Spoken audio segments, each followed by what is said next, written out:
The magic നോവലിലേക്ക് ഏവർക്കും സ്വാഗതം. Kamala ഗോവിന്ദൻ്റെ വാമം part 11. എൻ്റെ ഭഗവതി, നിന്റെ മണ്ണിലിരുന്നാണേ ഈ ചതി.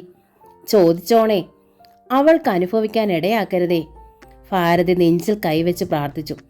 ഓ, ഇന്നാളത്തെ പോലെ വല്ല ഹോസ്പിറ്റലിലോട്ടുമായിരിക്കും പോക്ക്. പുച്ഛത്തോടെ രാജി പറഞ്ഞു. ചേട്ടൻ്റെ കഷ്ടകാലം അത് പറഞ്ഞാൽ മതിയല്ലോ. അമ്മ നോക്കിക്കോ, കഴിഞ്ഞ തവണത്തേതുപോലെ തന്നെ വരും. ആദ്യം ലോറി തിരിച്ചു വരും, സാധനങ്ങളിറക്കും, പിറകെ അവരും വരും. വരാതെ എവിടെ പോവാനാ? ഉവ്വ നടക്കും. ഇനി ഈ അടിച്ചതിനകത്ത് കയറ്റണമെങ്കിൽ ഭാരതി രണ്ടാമതൊന്ന് ജനിക്കണം. ഭാരതി വായിക്കൂടെ തന്നെ ഉണ്ണുന്നത്. നാണോ മാനോ നല്ലോണം ഉണ്ട്. സാധനങ്ങൾ കൊണ്ടിറക്കാൻ വന്നാൽ ഞാനത് കത്തിക്കും, ലോറിയും കത്തിക്കും. കാര്യം മകനായിരിക്കും. പക്ഷേല് മകനില്ലാന്ന് ഭാരതി കരുതിപ്പോയാ മകനില്ല. ഞാൻ ഇങ്ങനെ ഒരു മകനെ പെറ്റിട്ടില്ല. തീർന്നില്ലേ? രാജി മിണ്ടിയില്ല. അമ്മ ദേഷ്യത്തിലാണ്, അതിലേറെ സങ്കടവുമുണ്ട്. മിണ്ടാതിരിക്കുന്നതാവും നല്ലത്. ലോറിയും സാധനങ്ങളും വാടക വീടിന് മുമ്പിൽ നിർത്തി. ഒപ്പം പത്മാക്ഷിയും നാരായണൻകുട്ടിയുണ്ട്. ലോറിയിൽ നേരെ പോയത് അങ്ങോട്ടാണ്. അവരെയും കൂട്ടി തിരികെ എത്തി. ഭാഗ്യത്തിന് വീട്ടുടമസ്ഥൻ അഡ്വാൻസ് തുക തിരികെ തന്നിരുന്നില്ല. പ്രാരാബ്ധക്കാരനാണ്. 1 മാസത്തെ അവധി പറഞ്ഞിരിക്കുകയായിരുന്നു. അത് നന്നായി. ഉടനെ അന്വേഷിച്ച് നടക്കണ്ടല്ലോ. സാധനങ്ങൾ ഇറക്കും മുമ്പ് പത്മാക്ഷി പറഞ്ഞു, ആദ്യം ആ നിലവിളക്ക് ഇങ്ങെടുക്ക്. വാടക വീട്ടിലേക്ക് മാറുന്നു എന്ന് പറഞ്ഞപ്പോഴേ നാരായണൻകുട്ടി സുധയ്ക്ക് വേണ്ടി വാങ്ങിയതാണ് നിലവിളക്ക്. പത്മാക്ഷി അതിൻ്റെ തട്ടിൽ നിറയെ എണ്ണയൊഴിച്ചു, തിരിയിട്ട് കത്തിച്ചു.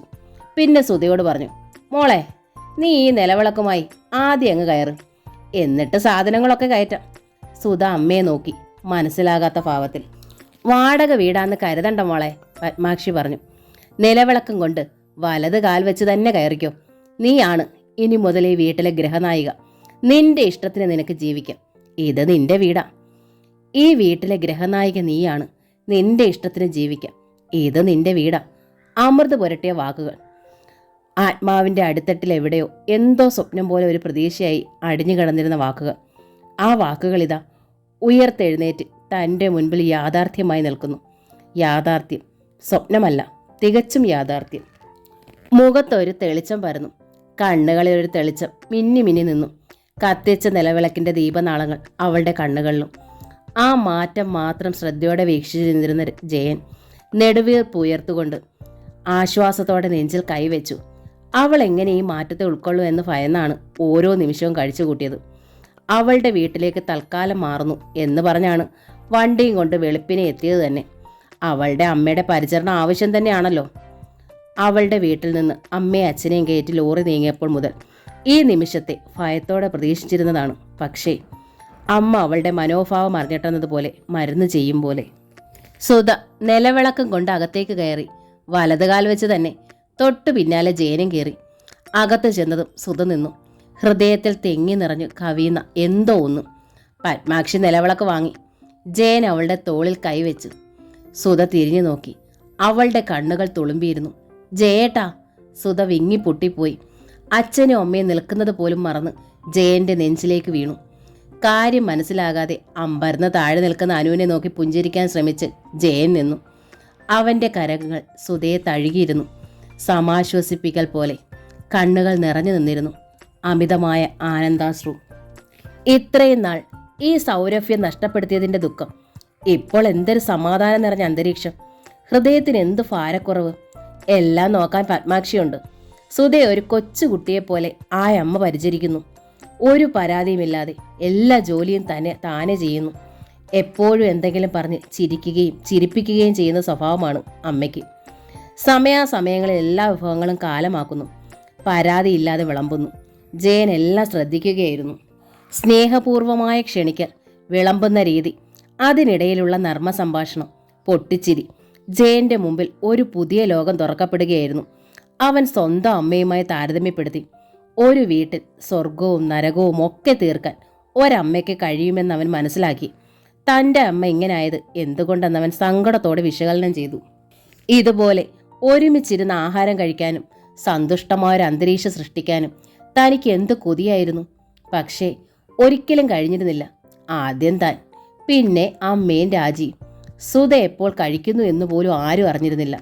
വരാന്തയിലെ മേശയ്ക്കരികിൽ ഒരിക്കലും അവൾ എത്തിയിരുന്നില്ല. ഇവിടെ ഇപ്പം എല്ലാവരും ഒരുമിച്ച് ഒരു പുതിയ ലോകം. ഇവിടെ സന്തോഷമുണ്ട്, സ്നേഹമുണ്ട്, സമാധാനമുണ്ട്. ഇവിടെ നാഥൻ താനാണ്. തൻ്റെ ഇഷ്ടങ്ങൾ അന്വേഷിക്കുന്നു, പരിഗണിക്കുന്നു. തൻ്റെ ഭാര്യ കാര്യങ്ങളെ വിശകലനം ചെയ്യുന്നു, അഭിപ്രായം പറയുന്നു. ജയൻ ഉറക്കെ പറയാൻ തോന്നി, ഈ വീട്ടിലെ രാജാവ് ഞാനാണ്, എൻ്റെ ഭാര്യ രാജ്ഞിയും. ഇത് ഞങ്ങളുടെ സാമ്രാജ്യമാണ്, സ്നേഹ സാമ്രാജ്യം. ആ സാമ്രാജ്യത്തിൽ സമാധാനവും സംതൃപ്തിയും പരത്താൻ തന്നാലാവുന്നതെല്ലാം പത്മാക്ഷി ചെയ്തു. എല്ലാവരും ഒരുമിച്ച് വിളിച്ച് ആഹാരം കഴിക്കുമ്പോൾ വിളമ്പുന്നതിനിടയിൽ തമാശകളും പൊട്ടിച്ചിരികളുമായി. അനുവിൽ പോലും ഒരുപാട് മാറ്റങ്ങളുണ്ടായി. പത്മാക്ഷി പുതിയ അയൽക്കാരുമായിട്ടെല്ലാം ബന്ധപ്പെട്ടു. അവരൊക്കെ വന്ന് പരിചയപ്പെട്ടു, സംസാരിച്ചു. ജയൻ അതൊക്കെ ഒരു പുതിയ അറിവായിരുന്നു. സുധയിലെ മാറ്റങ്ങൾ കണ്ടു. നന്നായി തന്നെ. അവൾ ഒറ്റപ്പെട്ടുള്ള ഇരിപ്പ് മതിയാക്കി, കരച്ചിൽ മതിയാക്കി. ചിരിക്കാനും സംസാരിക്കാനും തമാശകൾ പറയാനും തുടങ്ങി. ഒരുപക്ഷെ സുധയിലെ നർമ്മരസങ്ങൾ പോലും ജയന് ആദ്യമായ അനുഭവമായിരുന്നു. അവളിൽ ഇങ്ങനെ ഒരു വശമുണ്ടെന്ന് ഇതിനു മുമ്പ് മനസ്സിലാക്കാൻ അവന് അവസരമുണ്ടായിരുന്നില്ലല്ലോ. ഓരോ കാര്യങ്ങളും, അവൾ നൽകുന്ന നിർദ്ദേശങ്ങൾ പോലും അവന് പുതുമയായിരുന്നു. പുത്തൻ അനുഭവങ്ങൾ. പുതിയ പെണ്ണും പുതിയ ചെറുക്കനും. ജീവിതം ഇവിടെ ആരംഭിക്കുന്നു. 1 മാസം കഴിഞ്ഞപ്പോൾ തന്നെ സുധയുടെ മനസ്സിലുള്ള എല്ലാ വൈക്ലഭ്യങ്ങളും മാറിയിരുന്നു. മാനസിക വിഭ്രാന്തി ഉണ്ടായ ഒരാൾക്ക് ഒരിക്കലും നോർമലാകാൻ കഴിയില്ലെന്ന് ജയൻ കേട്ടിട്ടുണ്ട്. പക്ഷേ സുധ ഇപ്പോൾ പഴയ സുധയാണ്.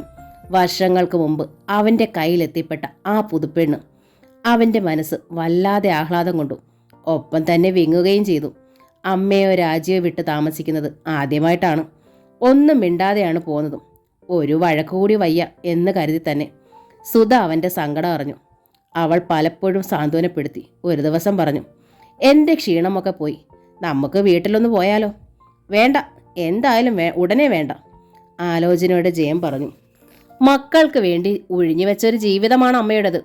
ഒന്നും അറിയാൻ വയ്യാഞ്ഞല്ല. അമ്മയ്ക്ക് ഞാനെന്ന് വെച്ചാൽ ജീവനാണ് താനും. ഇപ്പോഴും അതെ. പക്ഷെ ഞാൻ അമ്മയുടെ മകൻ മാത്രമല്ല, ഒരു ഭർത്താവും ഒരു കുഞ്ഞിൻ്റെ അച്ഛനും ഒക്കെയാണെന്ന് അമ്മ മറന്നു. അതാണ് പ്രശ്നം. അതൊക്കെ കഴിഞ്ഞു പോയില്ലേ, ഇനിയിപ്പോൾ പറയുന്നത് എന്തിനാ? സുധ സമാധാനിപ്പിക്കാൻ ശ്രമിച്ചു.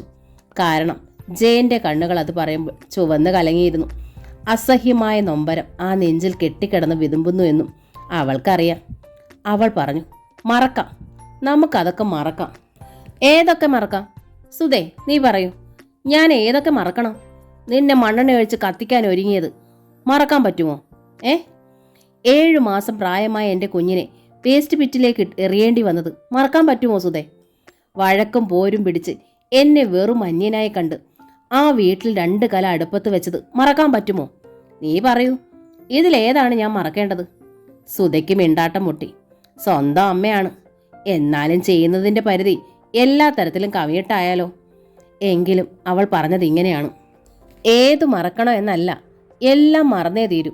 ദൃഢമായ സ്വരത്തിൽ നീ പറഞ്ഞു. നീ മറന്നോ സുധേ? തൻ്റെ നിറമിഴികൾ കാണാതിരിക്കാൻ അവൾ മുഖം കുനിച്ചു. ഓക്കെ, എന്തായാലും നിന്നോടുള്ള ദേഷ്യം ഒട്ടും തീർന്നിട്ടുണ്ടാവില്ല. ഞാൻ ആദ്യം ഒന്ന് പോയി സ്ഥിതിഗതികൾ അറിയാം, എന്നിട്ടൊരു ദിവസം നമുക്ക് പോകാം. സ്കൂട്ടറിൽ സഞ്ചരിക്കാറാകട്ടെ നിനക്ക്, എന്താ? സ്കൂട്ടറിൽ? സുധയുടെ കണ്ണുകൾ വിടർന്നു. ജയേട്ടൻ്റെ പിന്നിൽ തോളിലൂടെ കൈയിട്ട് ചേർന്നിരുന്ന് ഒരു യാത്ര. അതൊരു സ്വപ്നം മാത്രമായിരുന്നു. സ്കൂട്ടർ വാങ്ങിയിട്ട് 2 വർഷമായി.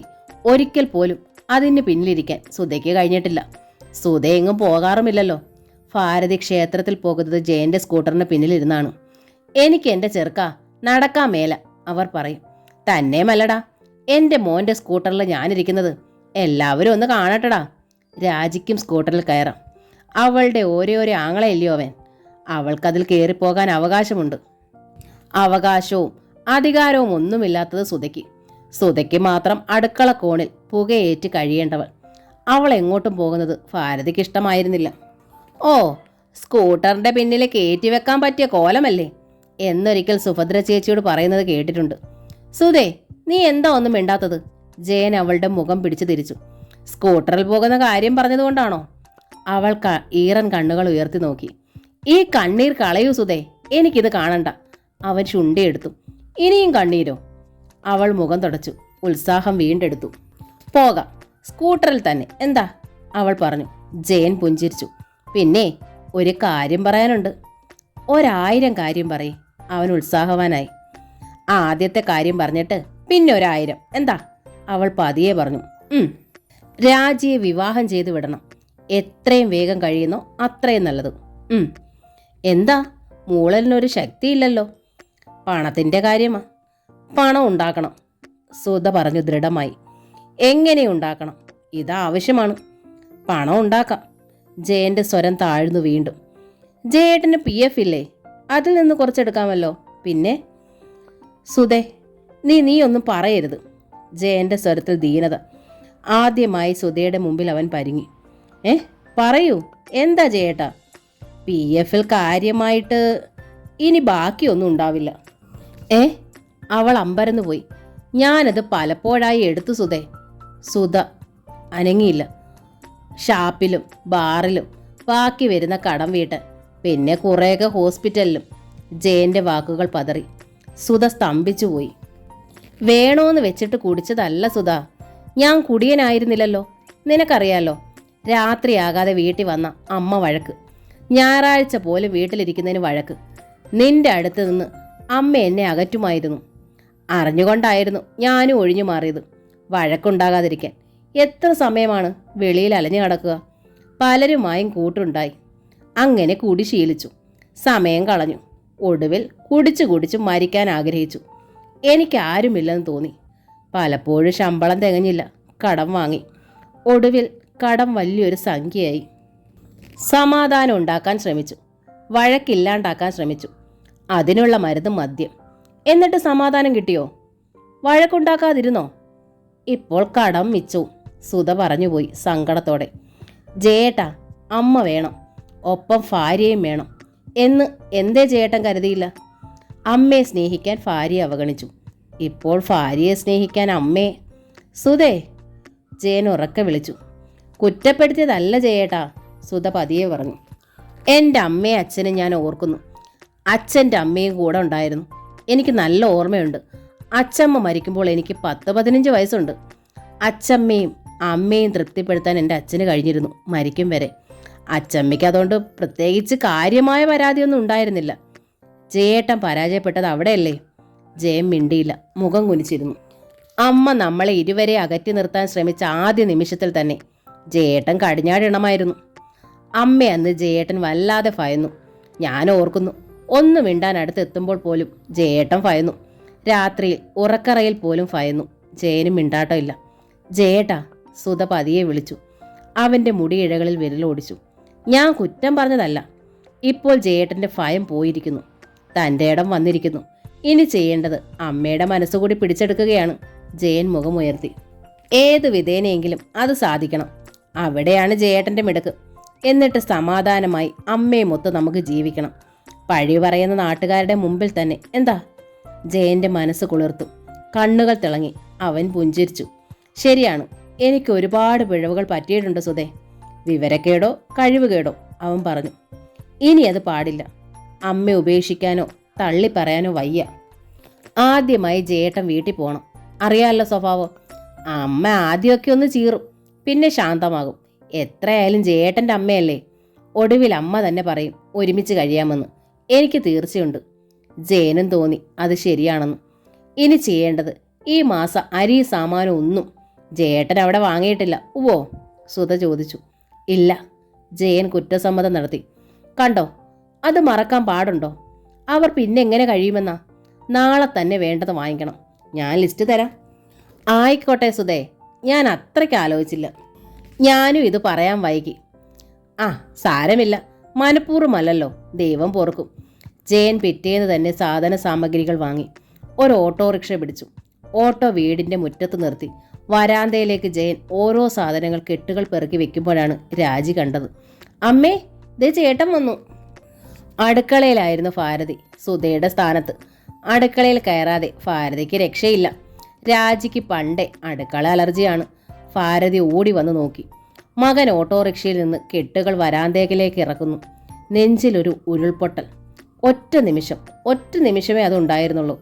ഭാരതി മുൻപോട്ട് പാഞ്ഞു വന്നതും വരാന്തയിലിരുന്ന് ഒരു കെട്ട് ആഞ്ഞു തൊഴിച്ചത് ഒപ്പമായിരുന്നു. മുറ്റത്ത് പച്ചക്കറികൾ ചിതറി വീണു. വീണ്ടും അടുത്തത്. അമ്മേ, ജയൻ അലറി. ആര് പറഞ്ഞിട്ടാടാ ഇതൊക്കെ ഇവിടെ കൊണ്ടുവന്നത്? എടാ, ആര് പറഞ്ഞിട്ടാന്ന്? ഭാരതി വെളിച്ചപ്പാടിനെ പോലെ തുള്ളുകയാണ്. ജയൻ സ്തംഭനാവസ്ഥയിൽ നിന്ന് പെട്ടെന്നുണർന്നു. പിന്നെ ഓട്ടോറിക്ഷയിൽ നിന്ന് മറ്റ് സാധനങ്ങൾ കൂടി പിടിച്ചിറക്കി. ഡ്രൈവർക്ക് ഓട്ടോ കൂലി കൊടുത്ത് പറഞ്ഞു വിട്ടു. രാജി ആകെ വിഷമത്തിലാണ് നിൽപ്പ്. എടാ, നിന്നോടാ ചോദിച്ചത്. ഇതൊക്കെ ഇവിടെ കൊണ്ടുവരാൻ നിന്നോട് ആരാ പറഞ്ഞതെന്ന്? ഭാരതി അതേ ഭാവത്തിൽ നിന്ന് തന്നെ ചോദിക്കുകയാണ്. ആര് പറഞ്ഞിട്ടാണ് മാസാമാസം ഞാൻ സാധനങ്ങൾ ഇവിടെ ഇറക്കിക്കൊണ്ടിരുന്നത്? ജയൻ ചോദിച്ചു. അവനും ദേഷ്യം വന്നിരുന്നു. അത് പണ്ട്. അന്ന് നീ ഇവിടെ ആയിരുന്നു താമസം. നിന്റെ കെട്ടിയോളും കൊച്ചും ഇവിടെ ഉണ്ടായിരുന്നു. അവർക്ക് തിന്നാൻ വേണ്ടി നീ ഒക്കെ വാങ്ങിക്കൊണ്ട് വന്നു. ഇന്നിപ്പോൾ അവർ ഇവിടെ ഇല്ലല്ലോ. ഞാൻ വാങ്ങിക്കൊണ്ട് വന്നിരുന്നതൊക്കെ എൻ്റെ കെട്ടിയോളും കൊച്ചും മാത്രമായിരുന്നല്ലോ തിന്നു തീർത്തത്. ജയനാകെ ദേഷ്യം വന്നു. അല്ലടാ, ഞാനും എൻ്റെ പെണ്ണും കൂടാ തിന്നു തീർത്തത്. സമ്മതിച്ചു. ഇനിയിപ്പോൾ നിന്റെ സാധനങ്ങൾ തിന്നുന്നില്ല. ഭാരതി കട്ടായം പറഞ്ഞു. ഈ അമ്മയ്ക്കിതെന്താ? രാജി ചോദിച്ചു. നീ പോടി, നിനക്കെന്താ?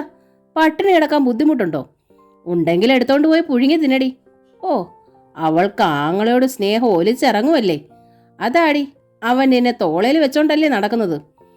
അമ്മ ഈ പറയുന്നതൊക്കെ എന്തോന്നാ? ആരോടാ പറയുന്നത്? എനിക്കറിയാൻ വയ്യായിട്ട് ചോദിക്കുക. അമ്മയ്ക്ക് എന്താ പറ്റിയത്? വരേണ്ടിയില്ലെന്നില്ലെന്ന് ജയന് തോന്നി. അമ്മയ്ക്ക് ആയുസ് ഇനി അധികമില്ലടാ. ഇതൊക്കെ നേരത്തെ എത്തിച്ചത് നന്നായി. 16 അടിയന്തരത്തിന് കൊള്ളിക്കാം. അപ്പോൾ വേറെ അന്വേഷിക്കണ്ടല്ലോ. അതിനുള്ളത് ഞാൻ അപ്പോഴെത്തിച്ചോളാം. ജയൻ അക്ഷോഭ്യനായി തന്നെ പറഞ്ഞു. ചാകം അന്നുവരെ കഴിക്കാനുള്ളതാണിത്. ഏതായാലും പട്ടിണി കിടന്ന് ആവണ്ട. അതിന് നിന്റെ ഓശാരം വേണ്ട. ഞാനേ ഏതെങ്കിലും അടുക്കള വീട് പണി ചെയ്ത് കഞ്ഞി കുടിച്ചോളാം. നിന്റെ അച്ചിയുടെ എച്ചിൽ ഏതായാലും ഭാരതിക്ക് വേണ്ട. അമ്മ തന്നെ പോണ്ട, മകളെ കൂടി കൊണ്ടുപോയി ഏതേലും അടുക്കളയിൽ നിർത്തിക്കോ. ജയന് ദേഷ്യം വന്നു. എൻ്റെ സൗകര്യം പോലെ ഞാൻ ചെയ്യുമടാ. എന്തായാലും നിന്നെയും കെട്ടികളെ ഉപദ്രവിക്കത്തില്ല. നിങ്ങൾ സുഖിച്ചോ. ഞങ്ങൾ സുഖിക്കുന്നത് ഓർക്കുമ്പോൾ തീരെ സഹികേട് അല്ലേ? ജയൻ ചോദിച്ചു പോയി. അമ്മയുടെ ഈ എടുത്തുചാട്ടത്തിൻ്റെ ഒക്കെ ഉദ്ദേശം എന്താ? ഞാൻ ആരാ അമ്മയുടെ? ഇത്രയും നാൾ ഞാൻ അമ്മയുടെ പ്രിയപ്പെട്ട മകനല്ലായിരുന്നോ? ആരുന്നടാ? എന്നിട്ടും എന്നെ കൊല്ലാൻ കൂട്ടു നിൽക്കുമല്ലേ നീ? അവരുടെ കൂടല്ലേ നിന്റെ താമസം തന്നെ. അമ്മയെ കൊന്നിട്ടിപ്പോൾ എനിക്കെന്താ കിട്ടാനാ? അതാണ് മനസ്സിലാവാത്തത്. കിട്ടുന്നത് നിനക്കല്ലടാ, അവർക്കാ. നിന്നെ അങ്ങ് കിട്ടൂലേ ഒന്നും അറിയാതെ. ഇപ്പം കണ്ടില്ലേ, എൻ്റെ സ്ഥാനത്തിപ്പോൾ അവരുടെ തള്ളയില്ലയോ? അമ്മയുടെ സ്ഥാനത്തല്ല, അവരവരുടെ സ്ഥാനത്ത് തന്നെയാണ്. ഓരോരുത്തർക്കും ഓരോ സ്ഥാനമുണ്ട്. ആ സ്ഥാനത്തിനപ്പുറം കടന്നാൽ ആർക്കും സ്ഥാനം ഉണ്ടാവില്ല. അത് മനസ്സിലാക്കണം. ജയൻ ഊന്നി പറഞ്ഞു. മനസ്സിലായടാ, സ്ഥാനമില്ലാണ്ടായല്ലോ. ഇപ്പോൾ തൃപ്തിയായല്ലോ. നീ എൻ്റെയും പെണ്ണിൻ്റെയും കാര്യത്തിൽ ഒട്ടും വിഷമിക്കണ്ട. നിങ്ങൾ സുഖമായിട്ടങ്ങ് കഴിഞ്ഞോ. ഞങ്ങൾ എങ്ങനെയും കഴിയാം. ബുദ്ധിമുട്ട് തോന്നിയാൽ ചാകും, അത്ര തന്നെ. എന്നാലും നിന്നെ ഇനി ബുദ്ധിമുട്ടിക്കാൻ ഒട്ടും ഉദ്ദേശമില്ല, കേട്ടല്ലോ. അമ്മയ്ക്കിപ്പോൾ ഈ സാധനം വേണോ? അത് പറയും. ജയന് വീണ്ടും ദേഷ്യമായി, മടുപ്പായി, അസഹ്യതയായി. വേണ്ട, എൻ്റെ പട്ടിക്കും വേണ്ട. അതുകൂടെ കൊണ്ടുപോയിക്കോ. നിങ്ങൾക്ക് തികയട്ടെ, ഭാരതി കട്ടായം പറഞ്ഞു. ജയന് മുഖത്ത് അടി കിട്ടിയതുപോലെയാണ്. താൻ നാളിതുവരെ കണ്ടിരുന്ന അമ്മയുടെ നേരെ എതിർവശമാണിപ്പോൾ കാണുന്നതെന്ന് തോന്നി. ഇത്രയ്ക്ക് വെറുപ്പും വിദ്വേഷവും കാട്ടാൻ എന്തുണ്ടായി? അമ്മ നിരന്തരം വഴക്കുണ്ടാക്കിയിട്ടല്ലേ താൻ വേറെ പോയത്. എന്നിട്ടും അതിത്ര വലിയൊരു തെറ്റാണോ? കാണുമ്പോൾ അമ്മ സങ്കടപ്പെടുമെന്നും മോനെ നിങ്ങൾ ഇങ്ങ് തിരിച്ചു വാന്നും പറയുമെന്നും കരുതി. എടി രാജി, നിനക്ക് വേണോ സാധനങ്ങൾ? ജയൻ ഒടുവിൽ ചോദിച്ചു. രാജി മുഖമുയർത്തി. കൊല്ലും ഞാൻ. കഴുത്തിവിടെ കണ്ടിച്ചിടും തൊട്ടുപോയാൽ. ഭാരതി രാജിക്ക് മുമ്പിൽ ചാടി വീണു. ജയന് അതോടെ എല്ലാ നിയന്ത്രണങ്ങളും കെട്ടുപൊട്ടിയതുപോലെ കയ്യിലിരുന്ന പൊതിക്കെട്ട് മുറ്റത്തേക്ക് ആഞ്ഞെറിഞ്ഞു. കെട്ടുപൊട്ടി മുറ്റം നിറയെ ചെറുപയർ ചിതറി വീണു. ഓരോ പൊതിക്കെട്ടും അതുപോലെ എറിയാൻ തുടങ്ങി. 4ാമത്തെ പൊതിയിൽ രാജി കടന്നു പിടിച്ചു. ചേട്ടാ, എന്താണ് ഈ കാട്ടുന്നത്? അമ്മ എന്തെങ്കിലും പറഞ്ഞു എന്ന് വെച്ച്? അമ്മയോ? ആരുടെ അമ്മ? എൻ്റെ അമ്മയല്ലടി. ആയിരുന്നെങ്കിൽ ഞാൻ വാങ്ങിക്കൊണ്ട് വന്ന ഈ സാധനം തൊഴിച്ചെറിയത്തില്ലായിരുന്നു. എന്നിട്ടും ഞാൻ ക്ഷമിച്ചു. ഇപ്പോൾ അവരുടെ പട്ടിക്കും വേണ്ടാത്രേ. പട്ടിക്ക് അഹങ്കാരം. തള്ളയാണേലും അഹങ്കാരത്തിനൊരു കുറവുമില്ല. പറയാതിരിക്കുന്നത് എങ്ങനാ? ജയന് ദേഷ്യം കൊണ്ട് കണ്ണ് കാണാൻ പോലും വയ്യാതായി. ചേട്ടാ, അയൽക്കാരൊക്കെ നോക്കുന്നു, അവർ കേൾക്കും. ചേട്ടൻ പതിയെ പറയേ, അവര് കേൾക്കണ്ട. ഇനിയിപ്പോൾ കാണാതിരുന്നിട്ട് എന്താടി, കേൾക്കാതിരുന്നിട്ട് എന്താടി? നോക്ക്, ഇനി ജയൻ സാധനങ്ങൾ വാങ്ങിയിട്ട് ഇങ്ങനെ തട്ടി എറിയത്തില്ല, കേട്ടല്ലോ. വേലയെടുക്കുന്നതേ ഇങ്ങനെ തട്ടി തൂക്കി കളയാനല്ല. ഞാൻ പോകുന്നു. പിന്നെ ദാണ്ടേ, നിനക്ക് വേണമെന്ന് വെച്ചാൽ പിടിച്ചോ. ജയൻ കുറച്ച് രൂപ എടുത്ത് രാജിയുടെ നേർക്ക് നീട്ടി. രാജി കൈ നീട്ടി. പക്ഷെ ഭാരതി ഇടയ്ക്ക് കയറി അവളുടെ കൈ തട്ടിക്കളഞ്ഞു. പോടി, കേറടി അകത്ത്. ഇവിടെ ആർക്കും ആരുടെ ഉലുവ വേണ്ട, കൊണ്ടുപോടാ. നിന്റെ അച്ചിയുടെ മുമ്പിലിട്ട് നമസ്കരിക്ക്, എല്ലാ പാപവും തീരും. അവളുടെ തലയ്ക്ക് നല്ല വെളിവും കിട്ടും. ജയൻ മിണ്ടിയില്ല, തറഞ്ഞു നിന്നു കുറച്ച് സമയം. പിന്നെ ഒരക്ഷരം മിണ്ടാതെ പുറത്തേക്ക് ഇറങ്ങി നടന്നു. ഹോ, കൊണ്ടുവന്നിരിക്കുന്നു അവൻ, അരിയും മുളകും അമ്മയുടെ നെഞ്ചത്തിടാൻ, ഭാരതി പുച്ഛത്തിൽ പറഞ്ഞു. പ്രായമായ തള്ളയും കെട്ടും പ്രായം കഴിഞ്ഞ പെങ്ങളെ ഒറ്റയ്ക്കാക്കി ഒരക്ഷരം മിണ്ടാഞ്ഞ് പരവരാ വെളുത്തപ്പം പൊറുതി മാറി പോയവൻ വന്നിരിക്കുന്നു അമ്മയ്ക്ക് വായ്ക്കരിയിടാൻ. ജയൻ കേട്ടില്ലെന്നടിച്ചു. വലിഞ്ഞു നടന്ന് ഗേറ്റ് കടന്നു. ഭാരതി മുറ്റത്തേക്കിറങ്ങി ഒരു ഉണങ്ങിയ കമ്പെടുത്തു. പെട്ടെന്നത് രണ്ടായി ഒടിച്ച് താഴെയിട്ടു. നീ ഇനി എൻ്റെ മകനാണെന്ന് ഞാൻ കരുതണമെങ്കിൽ ഈ മുറിച്ച മുറിച്ച് കത്തി കൂടണം. ഹാ, ജയൻ അപ്പോഴും ഒന്നും മിണ്ടിയില്ല, നടന്നു. ആദ്യം കിട്ടിയ വണ്ടിയിൽ കടന്നിരുന്നു. വിയർത്ത് കുളിച്ച് വല്ലാതെ തളർന്ന് വാടക വീട്ടിലെത്തി. എത്തിയ പാടെ സുധ അമ്പരപ്പോടെ ഓടിയെത്തി. ജയേട്ടാ, എന്തു പറ്റി? വീട്ടിൽ പോയോ? സാധനങ്ങൾ വാങ്ങിയോ? കൊടുത്തോ? അമ്മ എന്തു പറഞ്ഞു? ഒന്നും വാങ്ങിയില്ല. ജയൻ അങ്ങനെയാണ് പറഞ്ഞത്. വീട്ടിൽ പോയില്ല. സുധ അവൻ്റെ പാരവശ്യം ശ്രദ്ധിച്ചു. എന്തേ, തലവേദനയുണ്ടോ? എന്തെങ്കിലും വിഷമമുണ്ടോ ജയേട്ടാ? അയ്യോ, എനിക്ക് പേടിയാകുന്നു. സുധയുടെ കൈത്തലം നെറ്റിയിൽ അമർന്നു. കഴുത്തിലും നെഞ്ചിലും ആ കൈത്തലം പരതി നടന്നു. ജയേട്ടാ, സുധയ്ക്ക് കരച്ചിൽ തൊണ്ടയിൽ തിങ്ങി. ജയന് പിടിച്ചു നിൽക്കാനായില്ല. എല്ലാ സങ്കടവും അണ പൊട്ടി ഒഴുകി. നോക്ക്, സുധ അവൻ്റെ മുഖം സാരിത്തുമ്പ് കൊണ്ട് തുടച്ചു. പിന്നെ ആ മുഖം കൈകളിലേക്കും താങ്ങി. അവൾ ചോദിച്ചു, വീട്ടിൽ പോയി അല്ലേ? സാധനങ്ങളൊക്കെ? അമ്മ വലിച്ചെറിഞ്ഞു. സുധ മൗനം. ബാക്കി ഞാനും എറിഞ്ഞു. ദേഷ്യം ഇനിയും പോയിട്ടില്ലെന്നർത്ഥം, സുധ പതിയെ പറഞ്ഞു. ജയേട്ടനോടല്ല, എന്നോടാണ് ദേഷ്യം, അതാ തീർക്കുന്നത്. അല്ല, എന്നോട് ദേഷ്യം തന്നെയാ. ഞാൻ ചെന്നാലോ? വേണ്ട. ഉറച്ച സ്വരം. നമുക്ക് തിരിച്ചു പോകാൻ ജയേട്ടാ, ഒക്കെ സഹിക്കാൻ ഞാൻ തയ്യാറാ. ദേ നോക്ക്, അനുമോൾ ഇപ്പോഴും രാജിയെക്കുറിച്ചും അച്ചമ്മയെക്കുറിച്ചും ചോദിക്കുന്നു. നമുക്ക് തിരികെ പോകാം. വേണ്ട സുധ, ഇനി ഇപ്പോൾ ചെന്നാൽ അമ്മ നമ്മളെ അടിച്ചിറക്കും, അത് തീർച്ച. എന്നാലും സംശയത്തോടെ അവൾ നിർത്തി. ജയൻ അവളെ നോക്കി. ജയേട്ടനെ ഇങ്ങനെ സങ്കടപ്പെടുത്തിയിട്ട് എനിക്ക് സന്തോഷിക്കണ്ട. സുധേ, ഞാൻ സങ്കടപ്പെടുന്നത് എന്തിനാണെന്നാ നിന്റെ വിചാരം? അവിടം വിട്ട് പോകുന്നതിനല്ല. ഇത്രയ്ക്ക് പോലും വിട്ടുവീഴ്ചയില്ലാത്തൊരമ്മയ്ക്ക് വേണ്ടി ഞാൻ എൻ്റെ 4 വർഷം പാഴാക്കിയല്ലോ എന്ന് ഓർത്തിട്ടാണ്. സുധ സ്തംഭിച്ചു പോയി. അതെ, സത്യമായും സുധേ, നമ്മളിനി തിരികെ പോവില്ല. എനിക്കാ വീടും വേണ്ട, സ്വത്തും വേണ്ട. വേണ്ടത് നിന്നെയാണ്. പിന്നെ സമാധാനവും സന്തോഷവുമുള്ള ഒരു അന്തരീക്ഷവും. തിരികെ ചെന്നാൽ എനിക്ക് ഏതെങ്കിലും ഒന്ന് കിട്ടുമെന്ന് നിനക്കുറപ്പുണ്ടോ? അത് ഉറപ്പില്ലാത്ത കാര്യം തന്നെ. പക്ഷേ സുധ പുഞ്ചിരിച്ച് കാട്ടി. പിന്നെ പറഞ്ഞു, രാജി അവൾ അമ്മയുടെ നിയന്ത്രണത്തിലാണെന്നേ ഉള്ളൂ. പാവമാണ്. അമ്മ അവളെ അങ്ങനെയൊക്കെ ആക്കിയിരിക്കുന്നു. കഷ്ടമുണ്ട്. പ്രായമായ പെണ്ണല്ലേ. നമ്മളില്ലാത്തപ്പോൾ വല്ല അബദ്ധവും സംഭവിച്ചാൽ? ഇല്ല, അങ്ങനെയൊന്നും ഉണ്ടാവില്ല. നമ്മൾ അങ്ങോട്ട് പോയില്ലെങ്കിലും അമ്മ പിണക്കം തീർത്തില്ലെങ്കിലും രാജിയുടെ കാര്യം ഉടൻ ചെയ്യും. പോരെ? അമ്മ പോലും സമയത്തെ അറിയും, ജയൻ തറപ്പിച്ചു പറഞ്ഞു. അത് മതി ജയേട്ടാ. നമ്മൾ എന്ത് ചെയ്താലും അത് വിശകലനം ചെയ്യുമ്പോൾ ശരി നമ്മുടെ ഭാഗത്തായിരിക്കണം. ശരി ചെയ്താലേ ഈശ്വരൻ പോലും നമ്മുടെ ഭാഗത്ത് നിൽക്കൂ. ഇപ്പോൾ കണ്ടോ, നമ്മൾ താമസം മാറ്റി, നമ്മുടെ മനസ്സുകൾ സന്തോഷിക്കുന്നു. ഇപ്പോൾ നമ്മുടെ ഇടയിൽ ഈശ്വരനുണ്ട് ജയേട്ടാ. ഞാൻ പറഞ്ഞത് ശരിയല്ലേ? തൻ്റെ നിറയുന്ന മിഴികൾ സുധ കാണാനിരിക്കാൻ ജയൻ മുഖം തിരിച്ചു കളഞ്ഞു. ഇവിടെ ആരും ഇല്ലേ? എടാ ജയ! പുറത്തു നിന്ന് ഗൗരവത്തിൽ വിളിക്കുന്നത് കേട്ടാണ് ജയനും സുധയും മുൻവശത്തേക്ക് വന്നത്. കോളിംഗ് ബെല്ലുണ്ടായിട്ട് അത് ഉപയോഗിക്കാതെ ദേഷ്യം നിറഞ്ഞ മുഖഭാവവുമായി വാതിക്കൽ നിന്നിരുന്നത് കൃഷ്ണനമ്മാവനാണ്, ഭാരതിയുടെ മൂത്ത ആങ്ങള. ഓ, അമ്മാവനോ? വരൂ, കടന്നിരിക്കൂ. ജയൻ ഭവ്യതയോടെ ക്ഷണിച്ചു. ആൾ മുൻകോപിയാണ്. താനാണ് കേമൻ എന്ന വിചാരം എപ്പോഴുമുണ്ട്. എല്ലാവരും താൻ പറയുന്ന അനുസരിച്ചോണം എന്ന നിർബന്ധവും. ഭാരതിയുടെ സ്വഭാവത്തേക്കാൾ കടുകട്ടി. പ്രായം 60 കഴിഞ്ഞിരിക്കുന്നു. എടാ! അമ്മാവനകത്തേക്ക് കയറാനോ ഇരിക്കാനോ അല്ല ഭാവം. വാതുക്കൽ തന്നെ നിന്നുകൊണ്ടാണ് ചോദ്യം. അവിടെ നിന്ന് ഭാരതീയൻ രാജ്യം ഒറ്റയ്ക്കാക്കി ഈ വാടക വീട്ടിൽ താമസിക്കാൻ എന്താടാ കാര്യം? കൃഷ്ണൻ അമ്മാവനെ കണ്ടപ്പോഴേ ജയന് ഉള്ളിൽ തീർച്ചയുണ്ടായിരുന്നു, ഉടക്കാനാണ് വരവെന്ന്. പറയാം, അമ്മാവൻ കയറിയിരിക്കൂ. മറുപടി പറയടാ, ഇരിക്കണോ വേണ്ടയെന്ന് അപ്പോൾ തീരുമാനിക്കാം. കൃഷ്ണൻ അമ്മാവൻ തറഞ്ഞ വടി നിന്നു. അമ്മാവാ, അയൽക്കാർ കേൾക്കും. ഇത് വഴിയരികാണ്, വഴിപോക്കരും കേൾക്കും. നമ്മുടെ കാര്യം നമ്മൾ അറിഞ്ഞാ പോരെ? പോരടാ, നാട്ടാരോട് അറിയട്ടെ. നീ ചെയ്ത കേമത്തരങ്ങൾ നാലാൾ അറിഞ്ഞാലെന്താടാ? അമ്മാവൻ നിന്ന് തിളച്ചു. അമ്മാവൻ ഇരിക്കൂ, സുധയെ ക്ഷണിച്ചു. നീ മിണ്ടണ്ട. നീ ആരാ എന്നെ ഇരുത്താൻ? കൃഷ്ണൻ അമ്മാവൻ സർവ്വദേഷ്യവും സുധയ്ക്ക് നേരെ കാട്ടി.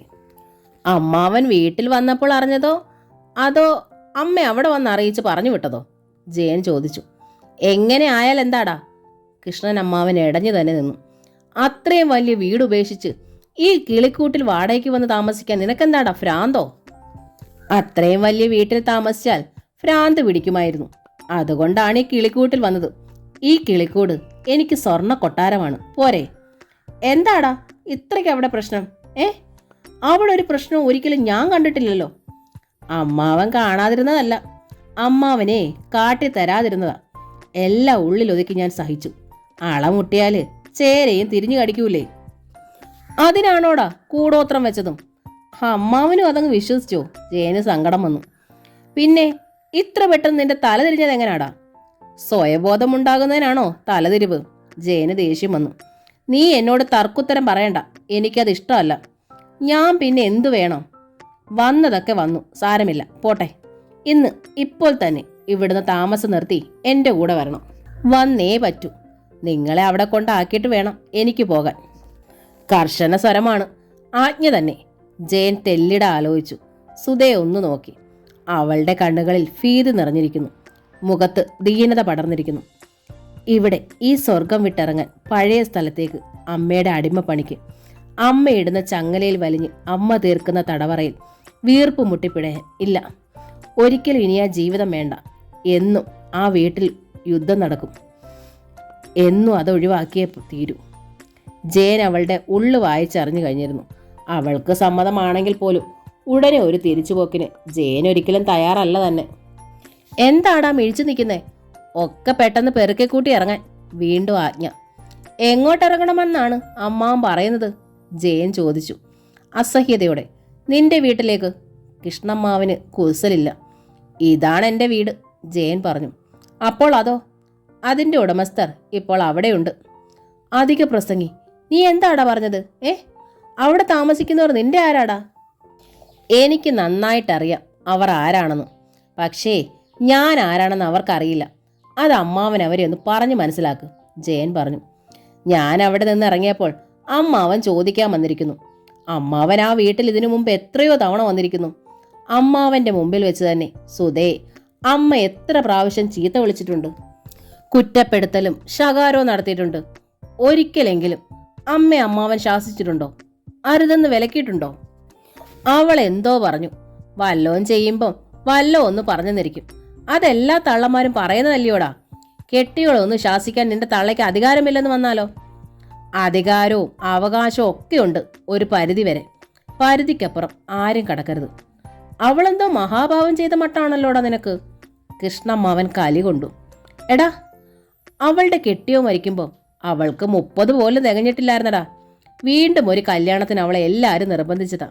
എനിക്കെൻ്റെ കുഞ്ഞുങ്ങൾ മതിയെന്നും പറഞ്ഞ് അവൾ നിങ്ങൾക്ക് വേണ്ടി ജീവിച്ചു. ഈ കണക്ക് എന്നും കേൾക്കുന്നതാ അമ്മയുടെ നാവിൽ നിന്ന് തന്നെ. ഇങ്ങനെ സ്നേഹിച്ച് കൊല്ലാനായിരുന്നെങ്കിൽ ഞങ്ങൾക്ക് വേണ്ടി ജീവിതം പാഴാക്കേണ്ടിയിരുന്നില്ല. ഒരുത്തൻ്റെ കൂടെ അമ്മാവൻ അന്ന് തന്നെ കെട്ടിച്ചു വിട്ടാൽ മതിയായിരുന്നു. ചീ, എന്തു പറഞ്ഞടാ? കൃഷ്ണമ്മാവൻ വാതുക്കൽ നിന്ന് അകത്തേക്ക് ചാടിക്കയറി, കൈ ഓങ്ങിക്കൊണ്ട്. എന്തോ തല്ലിയില്ല.